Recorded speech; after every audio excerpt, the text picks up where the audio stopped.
જામનગર જિલ્લા ભારતીય જનતા પાર્ટી આયોજિત આજના સંવિધાન હત્યા દિવસ કાર્યક્રમમાં આપણી વચ્ચે ઉપસ્થિત જિલ્લાના સન્માનીય અધ્યક્ષ ડોક્ટર ભંડેરી સાહેબ, ઉપસ્થિત માન્ય ધારાસભ્યશ્રીઓ, પૂર્વ ધારાસભ્યશ્રીઓ, પૂર્વ પ્રમુખ શ્રી અમારા મિત્ર રમેશભાઈ,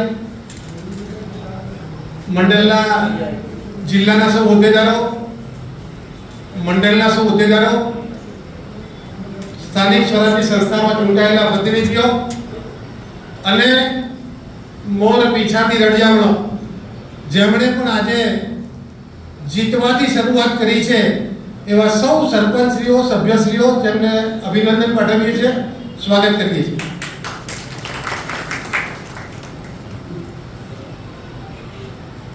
સંસ્કૃતમાં એક શ્લોક છે, તુંડે તુંડે મતિ બિંડા. માણસે મતિ જુદી જુદી હોય. બુદ્ધિશાળી માણસોનો આપણો સમૂહ એટલે પ્રત્યેક બાબતમાં એનો મત જુદો પડે. આપણે લોકતાંત્રિક પરિભાષાની વાત કરીએ એટલે આપણે તો ભારતીય જનતા પાર્ટીના કાર્યકર્તા તરીકે એ વિચારધારામાં જીવીએ છીએ એટલે આપણો મત પ્રગટ કરવાનો પણ અધિકાર મળેલો પણ છે અને આપણે વ્યક્ત પણ કરીએ છીએ. પણ ઉપરવાળાએ એક સરસ કરામત કરી છે કે બપોરે 12 વાગે એટલે બધાની બુદ્ધિ, બધાનો મન એક થઈ જાય. કેન્દ્ર સાહિત્યની છે એટલે બધાની બુદ્ધિ આમ જુદી જુદી હોય, પણ 12 વાગે એટલે બધાની રસોડા તરફ જતી અને પછી આ કાનેન્દ્રિયમાં હડતાલ પડી જાય છે, આવડવાનું કોઈને ગમે નહીં. એવા સંજોગોમાં બરાબર 12 વાગે આપણે શરૂ કરીએ છીએ, પણ ક્ષમતાવાળા, ધીરજવાળા અને રાષ્ટ્રીય વિચારધારાના કાર્યકર્તા છીએ એટલે મારી અપેક્ષા છે કે થોડોક આપણે એમાં પ્રમુખ સાહેબે કીધું તે પ્રમાણે શરીરની સાથે સાથે મનથી પણ આપણે જોડાયેલા રહીએ. અહીંયા કટોકટીની વાત મોટે ભાગે અહીંયા બેઠેલા, આ હોલમાં બેઠેલી કોઈ પણ વ્યક્તિને એવી ખબર ના હોય એવું નહીં બન્યું હોય. 1975માં જે રીતે આ કાળી ઘટના બની એનાથી 50 વર્ષથી 55 વર્ષથી ઉપરના જે વડીલો છે, 60 વર્ષથી ઉપરના, એમને તો થોડી અસર પણ થયેલી હશે. અહીંયા સંવિધાન હત્યા દિવસની ઉજવણીનો કાર્યક્રમ કરવો પડે. સતત આપણે કરીએ છીએ જુદા જુદા સ્વરૂપમાં. તો કાર્યકર્તાના મનમાં એવું થાય કે તો પ્રિન્ટ મીડિયામાં પણ આવે છે, સોશિયલ મીડિયામાં પણ આવે છે, આપણે પુસ્તકોમાં પણ વાંચીએ છીએ. અમે 15 વર્ષથી ભાજપમાં છીએ, 20 વર્ષથી છીએ, 25 વર્ષથી તો રોજ આ કથો એકની એક વાત અમે કરીએ છીએ. પણ ત્યારે રાજનીતિક પાર્ટી તરીકે આપણો જે વિચાર છે એ એટલા માટે આ કાર્યક્રમની આવશ્યકતા પ્રસ્તુતતા છે કે કોઈ પણ સમાજ હોય તો એના વડવાનો, એની સ્થાપનાનો ઇતિહાસ એ નવી ટીમને ખબર હોવી જોઈએ. કોઈ પણ કુટુંબ હોય તો એના વડવાએ કરેલા સંઘર્ષની ગાથા નવી પેઢીને ખબર હોવી જોઈએ, જેથી કરીને વિઘા વેચવાનું ના કરે. અને રાજકીય પાર્ટીના આગેવાન તરીકે પણ પંચાયતથી પાર્લામેન્ટ સુધી ભારતીય જનતા પાર્ટીની સરકાર 11 થી શરૂ કરીને આપણે 11 કરોડ કહેતા હતા, પણ ખાલી 14 કરોડ થઈ ગયા. એવડો મોટો આપણો પરિવાર થયો. ભિન્ન ભિન્ન વિચારધારાના લોકો, ભિન્ન ભિન્ન વ્યવસાય સમુદાયના લોકો, ભિન્ન ભિન્ન ઉંમરના લોકો આ પરિવારમાં જોડાતા ગયા. અને એટલે જે લોકોએ જનશક્તિ કામ કર્યું છે, જે લોકોએ રાષ્ટ્રીય સ્વયંસેવક સંઘમાં કામ કર્યું છે, એ પાર્ટીના સ્થાપના કરતી જેને યોગદાન આપ્યું છે એ લોકોને ખબર છે. પણ જ્યારે પરિવાર મોટો થયો છે ત્યારે આપણે આઈડિયોલોજીથી ચાલીએ છીએ, આપણે પાર્ટીની ડિફરન્સથી છીએ, આપણે નેશન ફર્સ્ટના વિચારધારાના કાર્યકર્તા છીએ.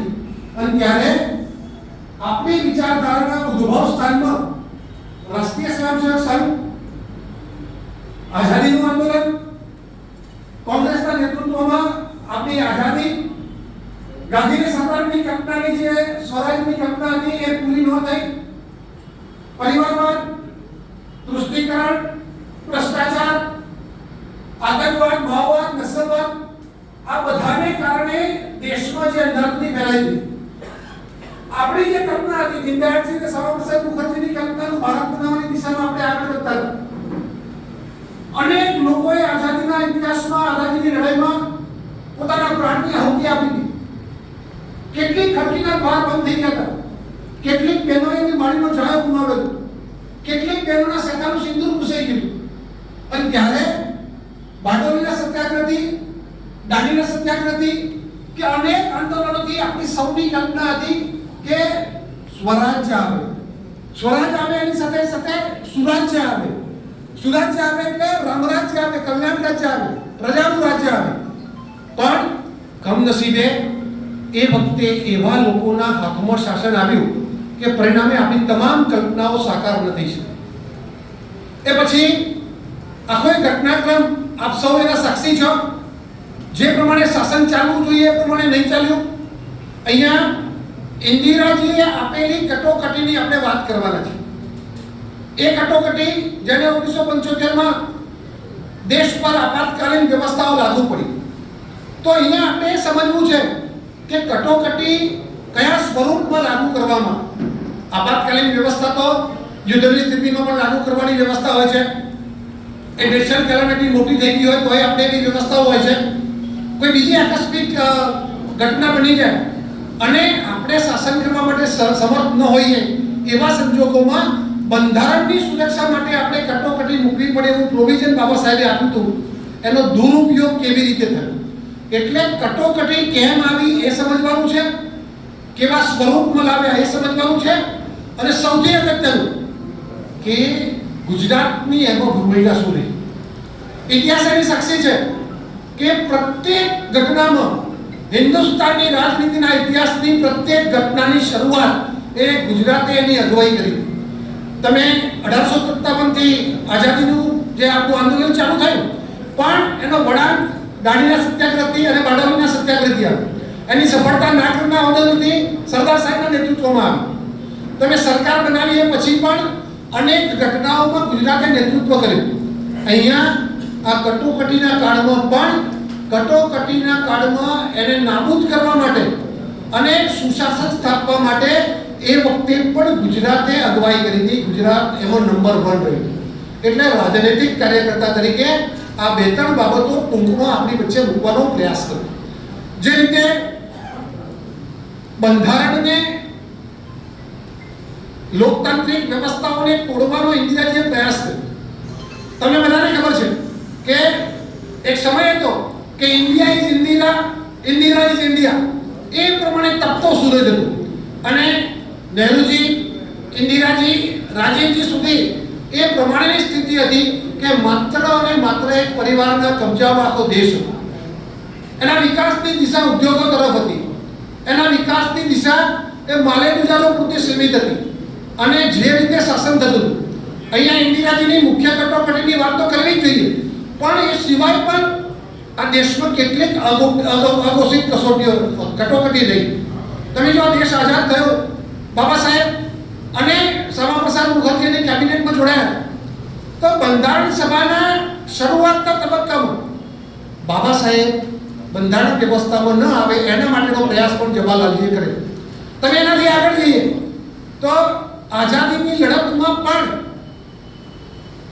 સરદાર સાહેબને 15 થી 14 જેટલી પ્રાંત સમિતિઓની એને સંમતિ હોવા છતાં એને વડાપ્રધાન ના બનવા દીધા.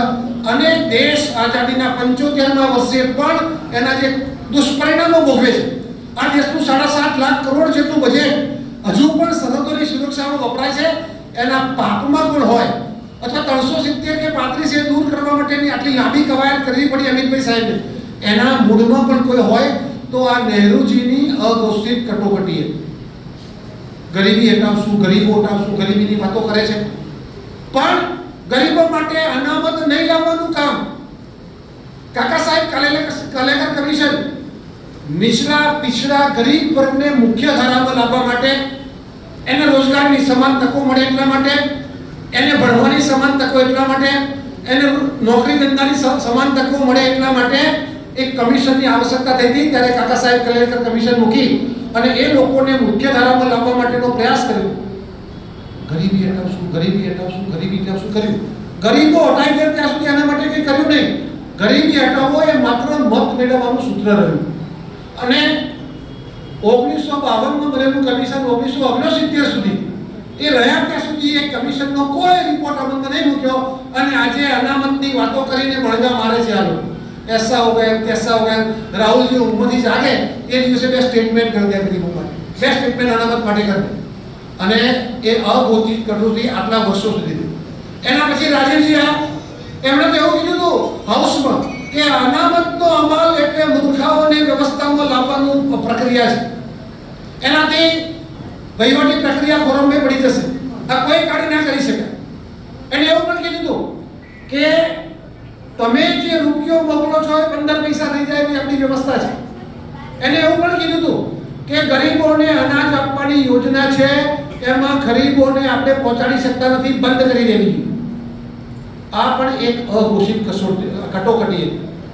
ઇન્દિરાજીની કટોકટીની આપણે વાત કરીએ પછી કે પહેલા તમે જો એ પછી સંજય ગાંધીની પણ એ વખતે કટોકટી રહી. ચૂંટાયેલા કોઈ પણ પદ પર નહીં હોવા છતાં સીધી કેબિનેટને સૂચના આપીને એટલા બધા નિર્ણય કરેલા છે. એનાથી આપ સૌ સાક્ષી છો. આ તો સદનસીબે જે થઈ વહેલા થઈ દેશના હિતમાં.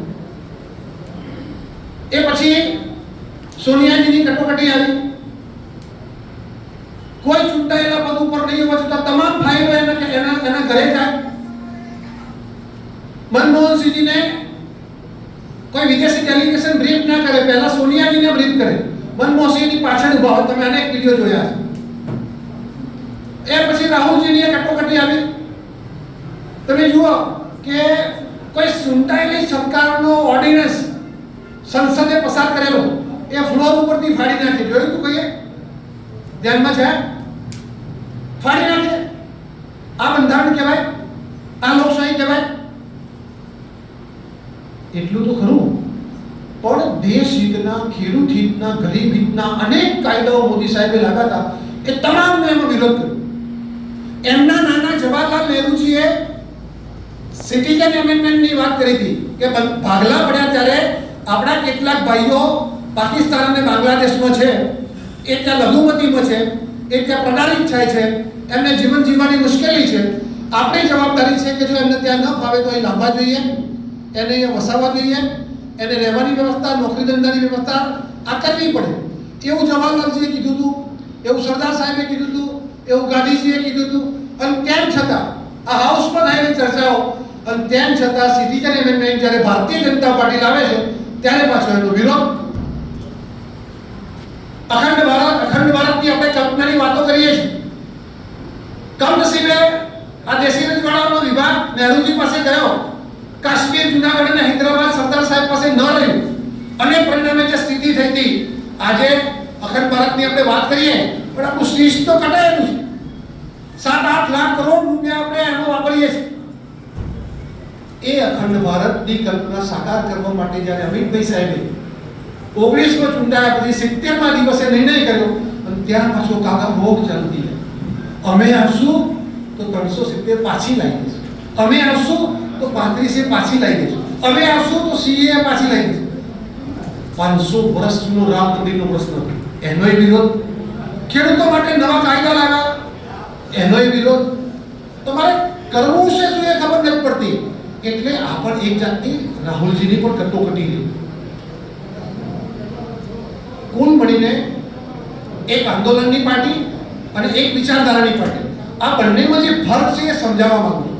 એટલા માટે કે 50 વર્ષ જેને થયા છે, અહીંયા 50 વર્ષ થયા છે, એને કુશાસન જોયું જ નથી. આ બધા પ્રોબ્લેમ જોયા નથી. આપણે ગુજરાતની વાત કરીએ તો 32મું 33મું વર્ષ ચાલે છે અને માણસની 15 વર્ષે સમજણ આવે તો 45 વર્ષ 48 વર્ષ થયા હોય એને ખબર જ નથી કે લાઈટ આવે એ સમાચાર નથી. ગામમાં કોઈ નેડિયામાં 5-10 ફેરા ઝાડુ નાખી દેવામાં આવે સમાચાર બનતા હતા. ઓહો, બહુ મોટો ધારાસભ્ય રસ્તો બનાવી. આદિવાસી વિસ્તારમાં એક હેન્ડપંપ લગાવે, હેન્ડપંપ જ હોય, નીચે પાઇપ તો ના હોય, અને તો એનું ઉદ્ઘાટન કરવાનો બહુ મોટો કાર્યક્રમ થાય. એ પ્રકારે વિકાસની રાજનીતિ હતી.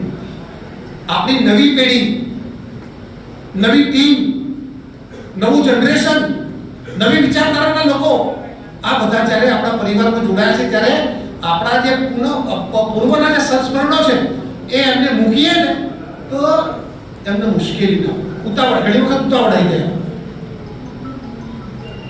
છે ને મને આવી હતી એક વાર પાર્ટી પર નિર્ણય કરે એટલે ઉતાવળ આવી ગઈ આ કથા એટલા માટે કહીએ છીએ કે ઉતાવળ ના આવે ક્ષમતા રહે એક નાનકડી વાત કરું અમારે ત્યાં ઉત્તર ગુજરાતમાં રમેશભાઈ એક પ્રથા હતી કે આંગણે લગ્ન આવે ને પ્રસંગ આવે એટલે આપણે દરજી ઘેર બેસાડીએ આવી બધી વ્યવસ્થાઓ નથી થાય એક તાટું લઈ લેવાનું ઉધાર ઘઉં આપ્યા હોય માંડવી આપી હોય કે પાક આપ્યો હોય એના બદલે આપણું ખાતું ચાલતું હોય ત્યાંથી કાપડ લેવાનું એના જે બચ્યું હોય કાપડ તમને તાકામાં આપી દે દરજી ઘેર બેસે બધાના બેન્ડ વાજાવા જેવા એમાંથી સીવી નાખો દલો દરજી કરી અને ગામમાં દરજી મુખીના ત્યાં લગ્ન હતા એટલે બેસાડો રિવાજ એવો હતો આપણું ચલણ કે અનાજ આપવાનું શાકભાજી આપવાનું દૂધ આપવાનું રોકડાવાળો વ્યવહાર પેલો દલો એક બે દિવસ સીવ્યું ને ત્રીજા દિવસે મુખીના ઘેર શાકભાજીમાં રીંગણાનો વારો હતો એટલે બપોરે 11 વાગે મુખી આવ્યા તો રીંગણા લેતા આવ્યા તો પટલાણીએ પેલા દલાને કીધું લઈ લેતો જઈને 500 ગ્રામ રીંગણા અને છાશ તો આપણો વ્યવહાર હતો એને છાશ ને રીંગણા આપ્યા સંજોગ વસાત આપણને બધાને ભાવે ને ટિકિટ બહુ ભાવે ને નગરપાલિકાની તાલુકા પંચાયતની જિલ્લા પંચાયતની વિધાનસભા એમ એના રીંગણા બહુ ભાવતા તે સનેપાત ચાલુ થઈ ગયું ક્યારે ઘેર જો રીંગણા બનાવડાવું ક્યારે ઘેર એટલે આમ 1 વાગ્યા સુધી સીવતો હતો પણ એ દિવસે 12 વાગે ઊભો થઈ ગયો ઘેર ગયો એની ઘરવાળી ત્યાં રીંગણા સરસ ઓળો બનાવી દે રોટલો ના છાશ આપી હું આવું છું અડધા કલાક બધું તૈયાર કરતો પાછો આવી બેઠો પણ પેલી ટિકિટ ભાવે રીંગણા ભાવતા હતા એટલે એને સનેપાત થયો અડધો કલાક પોણો કલાક મોડ સીવી પાછો ઊભો થઈને ઘેર જતો કે ચલો જમવા બેસી ગયો એની ઘરવાળી થાળી બેસી તો થાળીમાં શું હતો અડદની દાળ રોટલો અને છાશ તો પેલા બીકતો ગયો એકદમ જબરજસ્ત બગડ્યો કરો અને જે ના બોલવાના બધા શબ્દો કઈ શીખવાડ્યું નહીં તાર માએ ફુવોડ સ્કૂલ મારો ભાવ બગાડ્યો આના કરતા કૂવો પૂર્યો આપતો સામે પેલી એની ઘરવાળી કે આપણે ગરીબ માણસ છીએ માંડ પૂરું કરીએ તમે આવ્યા એ પહેલા મેં દાળ બનાવી દીધી હતી એટલે રીંગણા સાંજે બનાવશે પણ પેલા ઉતાવળ એટલું બધું બોલી ગયું તે એની ઘરવાળી લાગી આવી જઈ કૂવામાં પડી ગામ ભેગું થઈ ગયું મુખી આવ્યા પોલીસ વાળા આવ્યા પૂછ્યું શું થયું તો કે દલાની બહુ કૂવામાં પડી પડી મુખીએ બોલાવ્યો દલા શું થયું એટલે બોલે ને બાજુવાળા બોલે 2 જણા કઈ ઝઘડો કરતા હતા પછી એક નજીકના બેને એવું કીધું કે એને રીંગણાનો પણ ઓળો બનાવવાનું કીધું હતું અને એને બનાવી દીધી દાળ આને કીધું કૂવામાં પડી અને મુખીએ બહુ સરસ જવાબ કે ધીરજ રાખી હોત ને તો રીંગણા હાજે બનત હવે તો તારે ચૂલો જ બંધ થઈ જવો ધીરજ રાખી હોત તો રીંગણા આજના બદલે કાલે પણ બની જાય હવે તો બનાવનારી જતી હતી એટલે ચૂલો જ બંધ થઈ ગયો તારો એટલે થોડી ધીરજ રહે ને એક રસ્તો બાકી હોય એક ગટરની લાઈન બાકી હોય કોઈ ધારાસભ્ય એક સંસદ સભ્ય ગ્રાન્ટ ઓછી લખી હોય ના લખી હોય અને આપણે પછી નરેન્દ્રભાઈ આમ અમિતભાઈ આમ ભૂપેન્દ્રભાઈ કંઈ કરતા જ નહીં પ્રમુખ કંઈ સાંભળતા જ નહીં એક આવડા ટુકડામાં આપણું મન એટલું બધું ફ્રસ્ટ્રેટ થઈ જાય ને પછી આપણે કંઈ આડું ઊંધું કરીએ ને એટલે પછી ચૂલો કાયમ માટે બંધ થઈ જાય આ 30, 15, 25, 35 વર્ષથી આ પેરેન્ટ કરતા હોય ને અને થોડીક ઉતાવળા અને એક નાની ભૂલ કરી દઈએ ને એટલે આ કટોકટીની આ પાર્ટી જે કરી બહુ વિચાર ભૂલો કરી કે ઇન્દિરા ગાંધીજીએ કટોકટી મૂકી ત્યારે કોઈ આપાતકાલીન સ્થિતિ નહોતી કોઈ યુદ્ધની સ્થિતિ નહોતી આ એક એવી વિચારધારા છે જેને અટલ બિહારી વાજપેયીજીએ એક મત માટે સંસદમાંથી 1 કલાક પ્રવચન કરી અને અમે લોકો સત્તા પૂછ્યા નથી એમ કહીને રાજીનામું આપવા જતા રહ્યા ત્યારે પાર્ટીના લોકોને ખબર હતી આ એક વિચારધારા છે અને આ બીજી વિચારધારા છે જે લોકો હારી ગયા ખોટી રીતે જીત્યા હાઈકોર્ટમાં એમની વિરુદ્ધ ચુકાદો આપ્યો રાજનારાયણસિંહજીને એમણે જીતેલા જાહેર કર્યા એની સામે 6 વર્ષ સુધી ચૂંટણી નહીં લડવા માટેનો પ્રતિબંધ મૂક્યો અને રાજકીય કારકિર્દી બચાવવા માટે કટોકટી લાવી હતી. કટોકટી તો હોય, પણ આ કટોકટીમાં એવો ફેર છે કે આપણે પોતાની જાત બચાવવા માટે કરી હતી. આપણે એ વિચાર કરવાના લોકો છીએ જેમણે એક મત માટે સત્તા છોડનારા. આપણે એ વિચાર કરવાના લોકો છીએ કે તેન તપ્તેન ભુજિતા, ત્યાગીને ભોગવવાની વાત. અને એ લોકો છે કે મારું શું નહીતર મારે શું, એ લોકો છે એ પરિવાર પોષણની વાત કરે છે. આપણે અંત્યોદયની વાત કરીએ છીએ.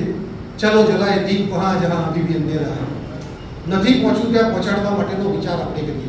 એટલે આ બંને વિચારધારાનો જે ભેદ છે એ ભંડેરી સાહેબને કે રમેશભાઈને ખબર છે, પણ આપણી જે નવી પેઢી છે એને ખબર પડે, સ્થિરતા આવે, દલા જેવી ઉતાવળ ના થાય અને ખેસ ના ઉતરી જાય, એના માટે આ કટોકટી દિવસની, આ બંધારણ બચાવો દિવસની, આ સંવિધાન બચાવો દિવસની કે આ સંવિધાન હત્યા દિવસની ઉજવણી એ રોજ કથો આપણે રોજ વાતો કરીએ ને, સ્વામી વાત કરતા હોય એક દિવસ, 11 કરવો, પૂનમ કરવી, ઉપવાસ રાખવો, દર્શને જવું. આ એટલા માટે છે કે જીવાય, સારું જીવાય એટલા માટે.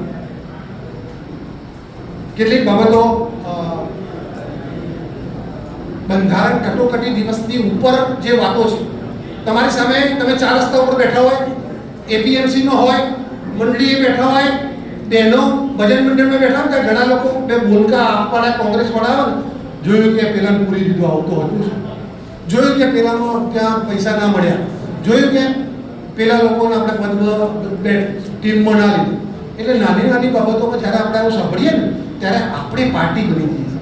આવું તો ના હોય ને યાર, પોલીસ વાળા આવું કરે ચાલે, આવું તો ના હોય ને યાર, ભાજપ વાળા આવું કરે તો ચાલે. એક નાની બાબતમાં આપણે ફ્રસ્ટ્રેટ થઈ જઈએ છીએ. ત્યારે કટોકટીમાં કેવા પ્રકારનો જુલમ થયો, કેવા પ્રકારનો જુલમ એ આપણને ખબર પડે ને. તમે આખી વ્યવસ્થાને તમે જુઓ તો કેટલું બધું એમણે એને ડિસ્ટ્રેક્ટ કરી દીધું કે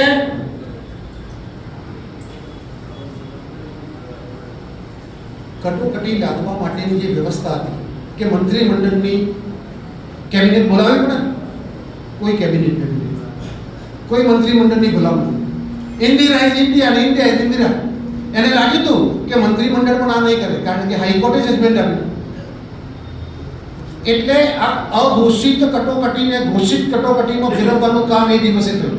અને પછી આખો સિલસિલો કેવો, સંસદ સભ્યો ઉપર પ્રતિબંધ, સંસદ ઉપર, સંસદ ચાલવા ઉપર પ્રતિબંધ, પત્રકારો ઉપર પ્રતિબંધ, પ્રેસ કાઉન્સિલ ઉપર પ્રતિબંધ, આના વિશે જે ભાષણ કરે એના માટે પ્રતિબંધ, છાપવા ઉપર પણ પ્રતિબંધ, જે રાજકીય મહાનુભાવો છે એના ઉપર પણ પ્રતિબંધ. અને અનેક લોકોને ઘર છે ને એના બદલે જેલ ઘર થઈ ગયું, જેલો ઉભરાઈ ગઈ, પકડીને પૂરી દેવાનું. જે પણ આ વિષય પર વાત કરે તો એની સામે ફટાફટ એમને પૂરી દેવાનું આ કામ કર્યું. આટલેથી અટક્યા નહીં, હાઈકોર્ટે જજમેન્ટ આપ્યા પછી સુપ્રીમ કોર્ટમાં એમને અપીલ કરી અને સુપ્રીમ કોર્ટે પણ એને બહાલ રાખ્યું અને એમને ઘેર જવાનો વારો આવ્યો. એટલે સુપ્રીમ કોર્ટના ચુકાદા સામે પણ કટોકટી જાહેર કરવી. આપણી વચ્ચે મને રાઘવજીભાઈ પટેલ સાહેબ આવી રહ્યા છે, એમનું સ્વાગત કરીએ છીએ.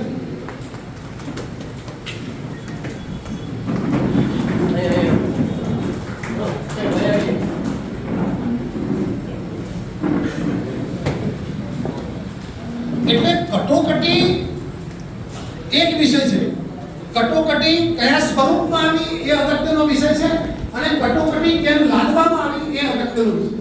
પોતાના પરિવારના સ્વાર્થ માટે, વ્યક્તિગત સીટ બચાવવા માટે હાઈકોર્ટે જજમેન્ટ આપ્યું હતું, તેમ છતાં સુપ્રીમમાં જવું પડ્યું, સુપ્રીમમાંથી જજમેન્ટ આવ્યું અને તેમ છતાં કેબિનેટની મંજૂરી સિવાય આ કટોકટી આવી હતી. અને સમગ્ર લોકતંત્ર, સમગ્ર ન્યાયતંત્ર અને સમગ્ર સમાજતંત્ર, સમાજના આગેવાનોને પણ બોલાવી અને જેલમાં પૂરી દેવામાં આવી. તમામ પત્રકારો, પ્રેસ મીડિયાના લોકો વીજળીના કનેક્શન, જેટલા પ્રેસ હતા એના વીજળીના કનેક્શન કાપી દીધા હતા, ના છાપે એટલા માટે તમામ પત્રકારોને પૂરી દીધા.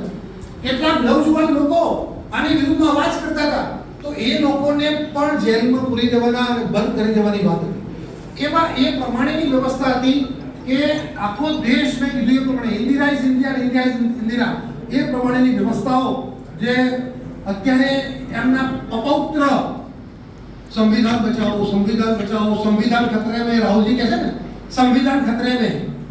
શું ખતરામાં છે તો કહો તમે, તમને ખબર છે કે સંવિધાનના કેટલા ધજિયા ઉડાડ્યા? તમે ઉડાડ્યા, તમારા દાદીએ ઉડાડ્યા, તમારા પપ્પાએ ઉડાડ્યા, તમારી મમ્મીએ ઉડાડ્યા. ક્યાંય કાયદા જેવી કોઈ વ્યવસ્થા કરી?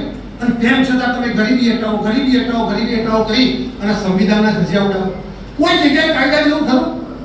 અને એ લોકો જ્યારે આખી વ્યવસ્થા બહુ લાંબી કથા છે, આખો દિવસ વાત કરીએ તો એ ઓછો પડે એટલું સાહિત્ય છે.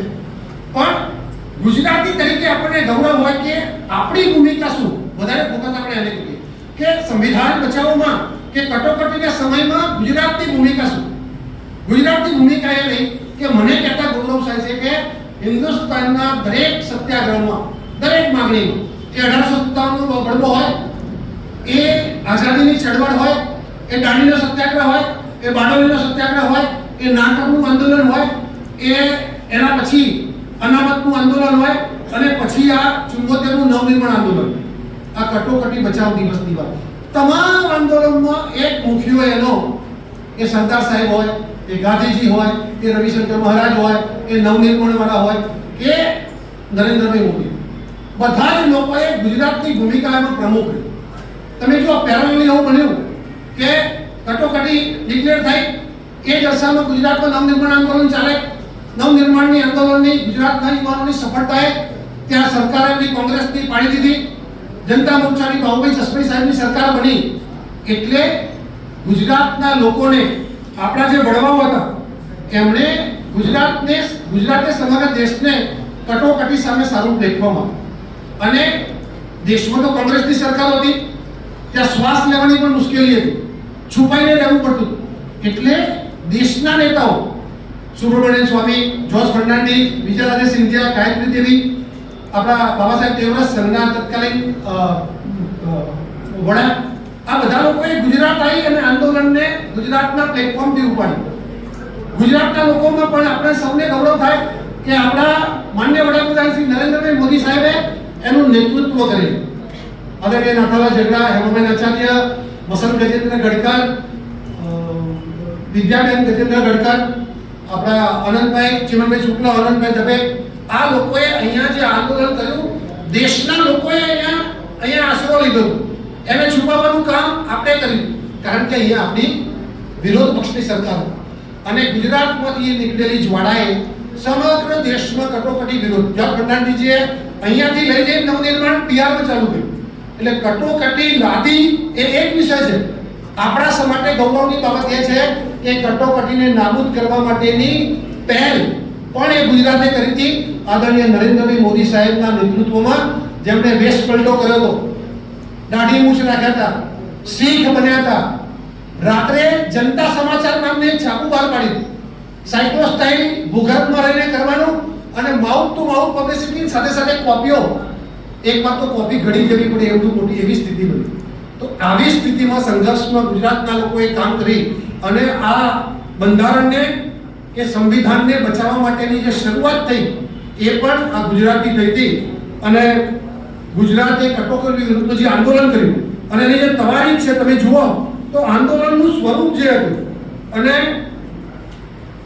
એની જે ફલશ્રુતિ હતી, આજે 50 વર્ષ પૂરા થયા, 1975 થી 25 સુધીની યાત્રા, અનેક ચઢાવ ઉતાર, અનેક બદલાવ હતા. રાજનીતિની દિશાની દશા બદલાઈ ગઈ, વિકાસની પરિભાષા બદલાઈ ગઈ અને વિકાસની એક નવી વ્યાખ્યા બની, રાજનીતિની એક નવી તાસીર ઊભી થઈ. અને ન માત્ર દેશમાં, સમગ્ર વિશ્વમાં સર્વસામાન્ય લીડર તરીકે અને વિકાસ પુરુષ તરીકે નરેન્દ્રભાઈ પ્રસ્થાપિત થયા. એ આખી આ 50 વર્ષની યાત્રા છે. તમે જુઓ તો 635 દિવસ આ કટોકટીનું આંદોલન ચાલ્યું. 25મી જૂન 75 થી 22 માર્ચ 1977 સુધી એક પણ અઠવાડિયું ગુજરાતમાં એવું નહોતું કે એક નવું આંદોલન ના આપ્યું. અહીંયા ઘણા બધાના મનમાં છે કે ભંડેરી સાહેબ તો 2-3 દાડે બોલાઈ જશે. થાય છે ને, દર 4 દાડે એક વાર બોલાવો ને, પ્રબુદ્ધ નાગરિક સંમેલન, વેપાર સંમેલન, વિદ્યાર્થી સંમેલન, કટોકટી, અહલ્યાબાઈ, સિટીઝન એમેન્ડમેન્ટ, એના પહેલા અત્યારે વન નેશન વન ઇલેક્શન, સતત કથો ચાલુ છે ને. એ લોકો કોઈ સંસાધનો નહોતા, માર પડતો હતો, છુપાઈને કરવાનું હતું, જેલમાં જવું પડતું હતું, તોય 635 દિવસ સુધી એક પણ અઠવાડિયાનું તો એક નવો કાર્યક્રમ ના આપ્યો. અહીંયા એર કન્ડિશન હોલ, અહીંયા સરસ બેઠવાની વ્યવસ્થા, હમણાં ભોજનની પણ વ્યવસ્થા થશે, અને તેમ છતાં એમ થાય કે આવું અઠવાડિયામાં 2 વાર આવવું પડે. એટલા માટે આ કટોકટી દિવસની યાદગીરી આપણે કરીએ છીએ કે આપણા વડવાઓએ કેવા સંઘર્ષમાંથી આ વિચારને આ ભટ્ટવૃક્ષ સુધી લાયા છે. તમે બધા તો નસીબદાર છો. પાર્ટીનો સુવર્ણકાળ ચાલે છે. 75 વર્ષની ઉજવણી કરવા જઈ રહ્યા છે. પંચાયતથી પાર્લામેન્ટ સુધી ભગવો છે સુધી ચાલે એ લીલા લહેર છે. એ સંઘર્ષના સમયને આપણે થોડું જાણીએ ને તો ભોજનમાં થોડીક એક દાળ ખાટી થઈ ગઈ હોય તો અહીંયા ખુરશી ઓછી પડી હોય તો કોઈને ટિકિટ ના આપી શકાય તો કોઈને પદ ના મળી હોય તો આપણા મનમાં પેલા દલાદરજી જેવો પ્રોબ્લેમ ના થાય એટલા માટે આ કથા ચોથી વખત હું એની વાત કરું છું. મૂળ વિષય પાર્ટીની યોજના પ્રમાણે આ કટોકટીની વાત કરવાની. મને લાગે છે કે હજુ મારા કરતા ઘણા જનસંઘના આગેવાનો છે, વડીલો છે, જેમણે પ્રત્યક્ષ જોયું મારા આ મારી માહિતી છે એના કરતાં વધારે એમને ખબર છે. આ તો બધું કથા થાય એટલું બધું પાર્ટીએ તો આપ્યું. પણ તમે બધા ખૂબ સમજો છો, બધી ખબર જ છે. ખાલી મારે યાદ જ કરાવવાનું હતું કારણ કે ફેબ્રુઆરીમાં ચૂંટણી આવે છે ને એટલે દલા જેવું ના થાય એટલું યાદ કરાવવા માટે રહે બહુ. પણ મારો મૂળ જીવ અને પાછા માન્ય મંત્રી સાહેબ આવ્યા છે તો આપણે આવનારા દિવસોમાં ગામડામાં જવાનું છે. કૃષિ ક્ષેત્રમાં ભારતીય જનતા પાર્ટીની 11 વર્ષની સરકારમાં જે આમૂલ પરિવર્તન થયું, 30 વર્ષમાં આ કોષ બારનો વિષય ના એક્સ્ટ્રા તો 30 વર્ષમાં ભારતીય જનતા પાર્ટીની ગુજરાતની સરકારે જે પ્રયાસો કર્યા હતા એ પ્રયાસો પ્રામાણિક હતા પણ અપૂરતા રહ્યા.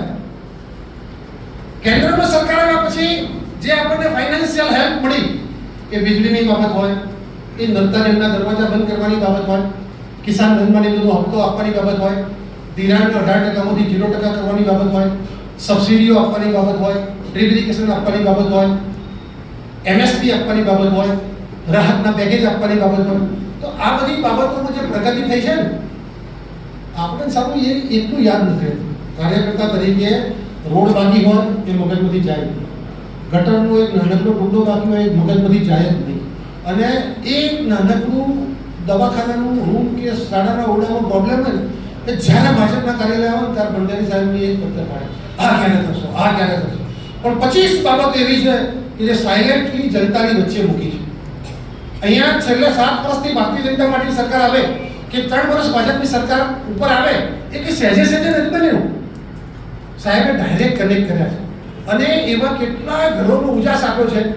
આપણે સૌરાષ્ટ્ર કે ગુજરાત મુખ્ય ખેતી પ્રધાન છે તો ટૂંકમાં એની વાત કરું.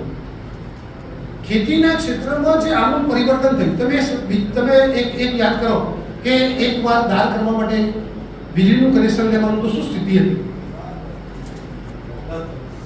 પહેલા બોર બનાવવાનું, પછી રજીસ્ટ્રેશન કરવાનું, રજીસ્ટ્રેશન કરવા એટલે વેઇટિંગમાં નંબર ચડે અને વેઇટિંગનો નંબર 5 વર્ષે 6 વર્ષે 7 વર્ષે 8 વર્ષે આવે ત્યાં સુધીમાં દાળ કાં તો પૂરી જાય કાં તો બોર બંધ થઈ જાય. એની લોન લીધી હોય તો હપ્તા ભરવા. મોદી સાહેબ આવ્યા પછી એની વ્યવસ્થાઓમાં બદલાવ થઈ ગયો. પહેલા બોર નહીં કરવાનો, ખાલી અરજી કરવાની, તમારો નંબર આવે એટલે 3 મહિના બોર કરવાનો. થયું ને એવું? તો આ મોદી સાહેબની અને આ કોલોનિયલ માનસિકતાવાળા કોંગ્રેસના લોકોની આ બે માનસિકતામાં ફરક. તમને આંકડા આપું તો 2000ની સાલમાં 4 લાખ વીજળીના કનેક્શન હતા. 4 લાખ. આજે 24 લાખ કનેક્શન છે અને માગો ત્યારે વીજળીનું કનેક્શન મળે છે. તમે બીજી વાત કરો તો નર્મદા યોજનાના ડેમના દરવાજા તો કેટલા વર્ષોથી તૈયાર હતા, ડેમ કેટલા વર્ષોથી બની ગયો, પણ ડેમના દરવાજા બંધ થાય તો ગુજરાતમાં ઇરિગેશન ડબલ થઈ જાય, ગુજરાત સમૃદ્ધ થઈ જાય અને રાષ્ટ્રીય રાજકારણમાં ગુજરાતનો દબદબો થઈ જાય. આ બીકથી સુપ્રીમ કોર્ટમાં જઈને દરવાજાની સામે અનેક લોકો એ વખતે ગુજરાતનો હવાલો સંભાળતા પણ એક પ્રભારી સુપ્રીમમાં ગયા, તેના મહારાષ્ટ્રના મુખ્યમંત્રી પણ સુપ્રીમમાં ગયા હતા પૂછી રહ્યા. તો એ લોકોની એ માનસિકતા હતી કે ગુજરાતનો વિકાસ ના થાય. આપણા લોકોની એ માનસિકતા હતી કે વડાપ્રધાન બનીને 17મા દિવસે દરવાજા બંધ કરવાની મંજૂરી આપે. એનાથી આગળ મુખ્યમંત્રી જુનાગઢમાં હોય 11 વાગે ને 2 વાગે દરવાજા બંધ કરવા માટે ઉદ્ઘાટન કરવા જતા રહ્યા, બધો કાર્યક્રમ પડતો મૂકી અને ડેમની અગત્યતા લાગે એક દિવસે ડેમના દરવાજા મૂકવાનું ખાતમુહૂર્ત થાય. એના કરતા આગળ કે મંજૂરી નહોતી કે દરવાજા તૈયાર રાખ્યા હતા, દરવાજા મંજૂરી મળે પછી બનાવતો બીજા 2-3 વર્ષ થાય. એટલે આપણી સરકારે જે કામ કર્યું છે 35 લાખ હેક્ટરના સિંચાઈ હેઠળના વિસ્તારમાંથી 75 લાખ સુધી આપણે પહોંચ્યા. 75 લાખ નાની મોટી વાત છે. આજે ગુજરાતનું કૃષિ ઉત્પાદન એક વખતે 15,000 કરોડમાંથી 2.5 લાખ કરોડે પહોંચ્યું. 12.5 લાખ ટન મગફળી તમારી સરકારે આ વખતે કરી. 12.5 લાખ ટન, 50 લાખ ટન ઉપરનું પ્રોડક્શન થયું. આ આંકડો કોઈને સાંભળ્યો? 12.5 લાખ ટન તો આપણે ઉત્પાદન નહોતું થતું 15 વર્ષ પહેલા. આપણે એટલી ખરીદી. તો આ વ્યવસ્થાઓ તમે જુઓ, 18% વ્યાજે આપણે ધિરાણ લેતા. એના પહેલા શું હતું મેઘનાથભાઈ? મુખી મતદારના ત્યાંથી લેવાનું, શેઠ સાહુકારના ત્યાંથી લેવાનું, એના ઘેર જઈએ, શેઠ સોફામાં બેઠા હોય ને આપણે નીચે પગમાં બેસવાનું, પગે લાગવાનું, 2 જામીન લઈ જવાના, 15,000 નામો કે 10,000 મળશે, 5% વ્યાજ થશે. એ 5% એક સાથે કાપી લે એટલે 9,000 કે 8,500 આપે અને માગે ત્યારે સીઝને પૂરું કરી દેવું. અમારા સાહેબ ઉત્તર ગુજરાતમાં એવી પદ્ધતિ હતી કે ઘઉં બાપા લઈએ ને તો 10 લીધા તો 20 આપવાના 3 મહિના પૈસા ના અભાવ. પછી સરકારી પ્રવૃત્તિ ચાલુ થઈ ગુજરાતમાં તો આપણે 18% વ્યાજે આપતા હતા. તેમ છતાં મંડી 31 તારીખે ના ભરો તો 5% દંડની હંગાત. મોદી સાહેબ આવ્યા બધું ગાયબ થઈ, 4% વ્યાજે ધિરાણ. અને મને કહેતા આનંદ થાય છે કે આઝાદીની લડતમાં પણ ગુજરાત અગ્રેસર હતું, કટોકટીમાં પણ ગુજરાત અગ્રેસર હતું, અનેક યોજનાઓમાં ગુજરાત અગ્રેસર. આખા દેશમાં 0% વિધાન કોઈ મળતું હોય તો એક જ દેશ આ તમારો ગુજરાત છે. બધા રાજ્યોમાં 7% કેન્દ્ર આપે છે, 4% રાજ્યો નીચે આપે છે. આપણું એક જ રાજ્ય એવું છે કે ભૂપેન્દ્રભાઈ પટેલ સાહેબની સરકાર એ 4% પોતે ભોગવે છે, આપણને 0% આપે. 3 લાખ 5 લાખ થઈ જાય, પરિપત્ર બાકી છે પણ એ પૂરું થઈ જશે.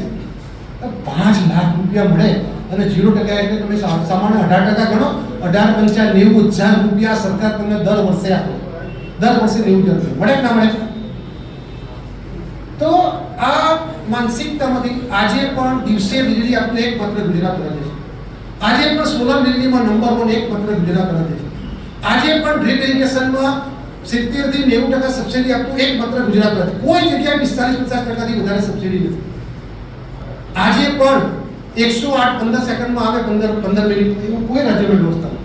જે લોકોએ હૈદરાબાદમાં યોજના બનાવી હતી એમને પણ વ્યવસ્થાઓ ગોઠવાઈ નથી. એટલે રાજ્યના કૃષિ વિભાગે છેલ્લા 10 વર્ષમાં જે કામો કર્યા, એક સમયે તો 30 કરોડ રૂપિયા યાંત્રિક સહાય હતી. આ સહાયક મંત્રી બને 300 કરોડ હતું, અત્યારે 1000 કરોડ રૂપિયા. આ 5 વર્ષમાં કેટલી? 1000 કરોડ રૂપિયા. ટ્રેક્ટરમાં સબસિડી વધારી, કલ્ટિવેટર, થ્રેશર, મોટર, ટેલર, દરેક સાધનોનો સહાય, ધારની વાટ કરવી હોય તો સહાય, ગોડાઉન બનાવવું હોય તો સહાય, ડ્રીપ ઇરિગેશન કરવું હોય તો સહાય, પશુપાલન કરવું હોય તો તબેલાની સહાય, બાગાયત કરવું હોય તો સહાય. 1000 કરોડની તો માત્ર યાંત્રિક સહાય. 1200 કરોડ રૂપિયા તમારા વીજળીના બિલમાં સરકાર આપે. 1200 કરોડ રૂપિયા તમારી વીજળી ઉદ્યોગોને 11-12 રૂપિયે, ડોમેસ્ટિકમાં 8 થી 9 રૂપિયે, કોમર્શિયલ જે લોકો બોર કરે છે એને પણ 8 થી 9 રૂપિયે, અને ખેડૂતને 60 પૈસાના 75 પૈસા. જે લોકો હોર્સ પાવર વાળો છે એને 60 પૈસા યુનિટ પડે, બાકીના 75 પૈસા. તમારી વીજળીના બિલ વીજળી કંપની તો આપવા જ પડે છે. એટલે રાજ્ય સરકાર 1100, 1200, 1300 કરોડ રૂપિયા એ એના માટે ત્યાં આપે છે. 266 રૂપિયાની યુરિયાની થેલી, એની સરેરાશ પડતર આંતરરાષ્ટ્રીય બજારમાં જે ભાવ ડોલરની વધઘટ થાય એના આધારે 2400 રૂપિયા થી 2700 રૂપિયામાં પડે.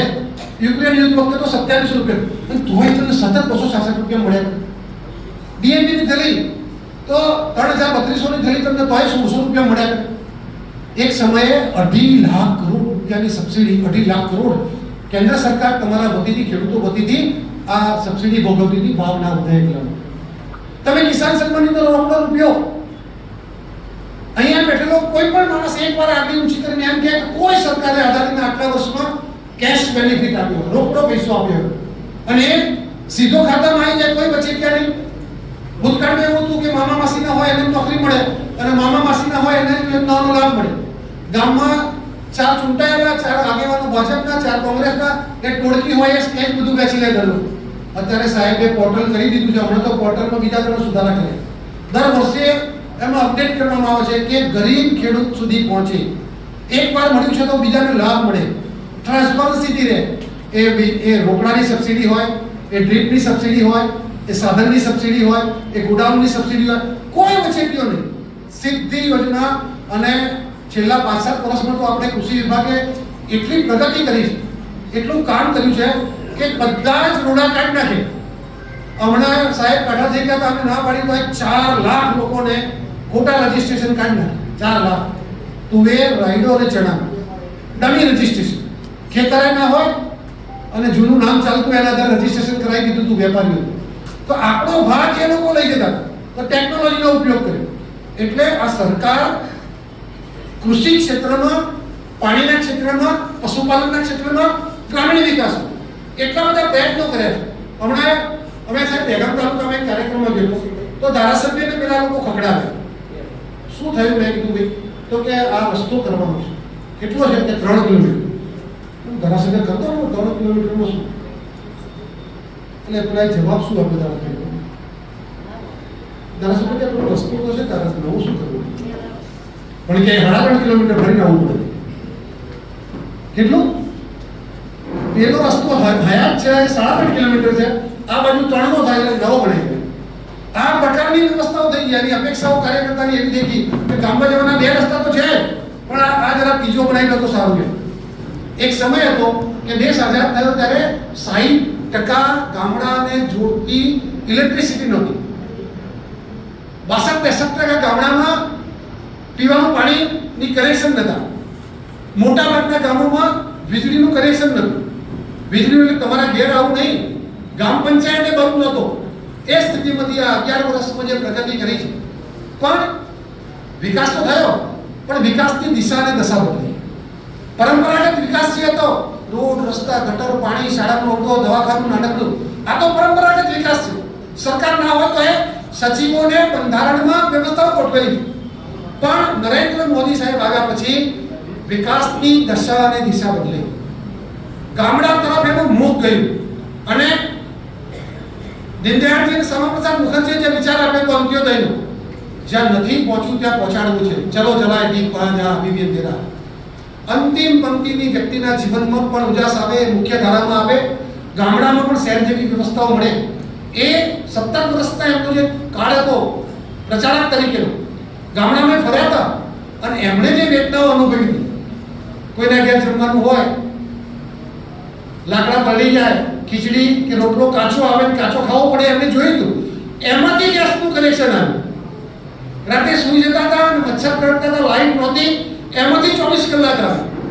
એક ગામથી બીજા ગામ જતા હતા, નાળિયેરમાં ફસાઈ જતું હતું બાઈક, એ પોતે ધક્કો મારતા ને કોઈ ચલાવતો હોય સ્વયંસેવક.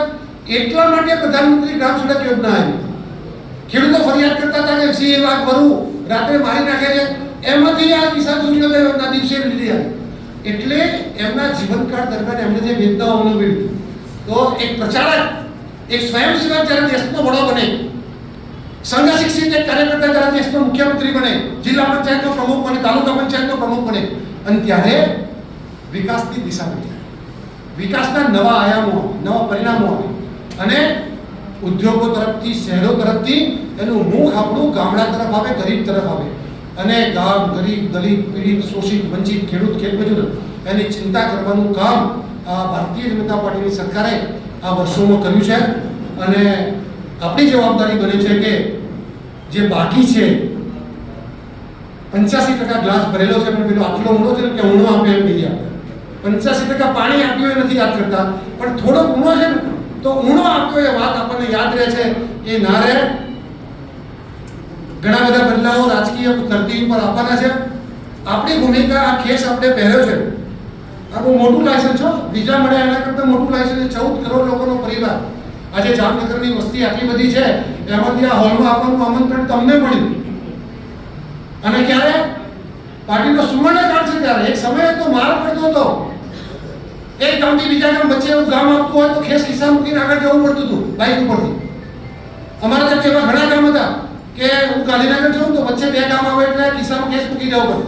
એવા સંજોગોમાંથી આ સુવર્ણકાળમાં તમે પાર્ટીના સભ્ય છો અને એ બધી લીલા લહેર છે ત્યારે નાનકડી જે મુશ્કેલી છે આપણા મનમાંથી નીકળે અને આપણે બધા લાગી જઈએ. આ ખેસ જે છે એ આ પાઘડીનું ભાન રહે અને આ રોલ આપણને જે મળ્યો છે ધારાસભ્ય, સંસદ સભ્ય, પ્રમુખ, ઉપપ્રમુખ, મંત્રી, કોષાધ્યક્ષ, નગરપાલિકાના પ્રમુખ, તાલુકા પંચાયતના પ્રમુખ, તો એ વેશ, એ ભેખ, એ ભૂમિકા ભજવવામાં આપણે ક્યાં ના ઉતરીએ. ભૂતકાળના જે સંસ્મરણોને યાદ રાખી અને આવનારા દિવસોમાં આપણી નવી પેઢી છે એને જે આપીને જવું છે અને ભ્રષ્ટાચાર, મોંઘવારી, જાતિગત વૈમનસ્ય અને ટેકનોલોજી આ બધું આપણે જે નવેસરથી આપવું છે એના માટે આપ સૌ થોડીક ચિંતા કરો એવી વિનંતી કરવા માટે છે અહીંયા આવવાનું થયું છે. અને આના માટે છેલ્લી વાત એક કરી દઉં એટલે ઘણી જગ્યાએ બોલવા જવાનું થાય ને એટલે આમ ખબર તો પડી જ જાય, ખબર પડી જ જાય એમ કે હવે ટાઈમ થઈ ગયો છે.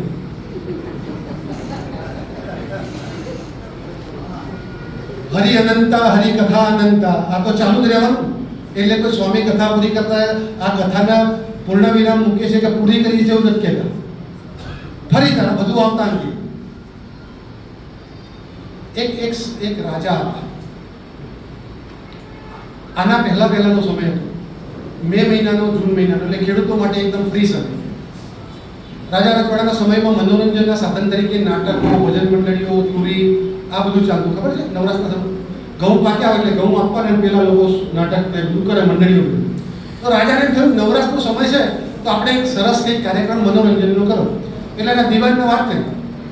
દિવાનને શું કરવું છે? ભજન બેસાડીએ, નાટક કરવું છે, ડાયરાનો કાર્યક્રમ કરવો, તો કે તમને ઠીક લાગે એમ કરો. એટલે દિવાન કે માનાજી મારવાડી આપણા રાજ્યનો શ્રેષ્ઠ નાટ્યકાર છે. લાગુ પડતી વાત છે જામનગર, ભાવનગર. એટલે બોલાવીએ, એને બોલાવ્યો, વાત કરી, નાટક કરવું છે. કયું નાટક છે? સદેવન સાવલિકા કરો, હરિશ્ચંદ્ર તારાપતિ કરો, તમે કહો એમ. તો કે ભરતુહરી રાજાનો રોલ હું પોતે કરું છું. મારા બધા નાટકોમાં હું પોતે ભરતુહરી રાજાનો રોલ કરું. તમે કહેતા હોય તો કે તને તારી કળામાં જે વિશ્વાસ હોય ને એ હું એ રોલ કરી દઉં. ઉઠવાઈ ગયું, સાજન બાજન શેઠ બધા પ્રજા બધા બેસી ગયા, નાટક ભજવાઈ ગયું. સરસ રીતે આપણે ચૂંટણી પહેલા ભજવીએ ને એવું બધા તૈયાર ના કરી દીધો જોરદાર.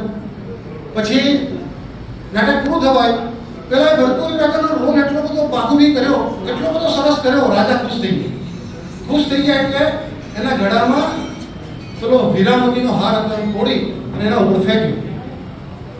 પેલો ભરતુહરી રાજા એના રોલમાં એટલો બધો વ્યસ્ત હતો, મસ્ત હતો, એટલે એને હાર તરફ જોયું એટલે રાજા આકર્ષિત થયો, બરાબર ગરમ થયો, દુઆ થઈ ગયો.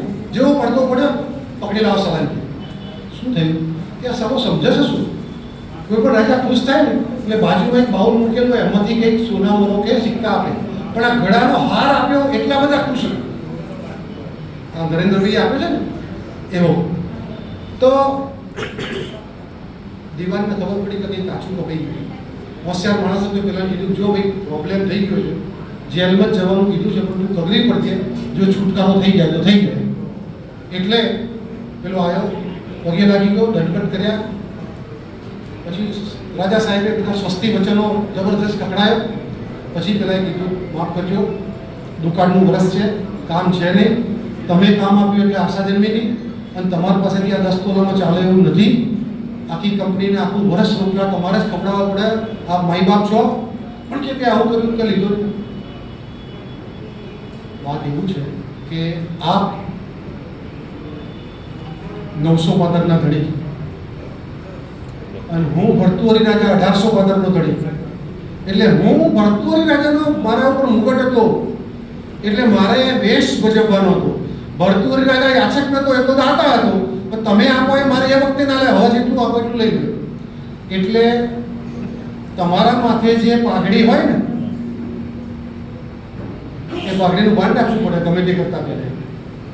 ગમે તે કરતા પહેલા આ પાઘડીનું ભાન રાખવું પડે. ભરતુહરી રાજાએ જે ભાન રાખ્યું ને એવું, કારણ કે આ પાઘડી બહુ મોંઘી છે અને નરેન્દ્ર મોદી સાહેબે આપેલી પાઘડી પછી ક્યાંક આપણે છાપામાં આવે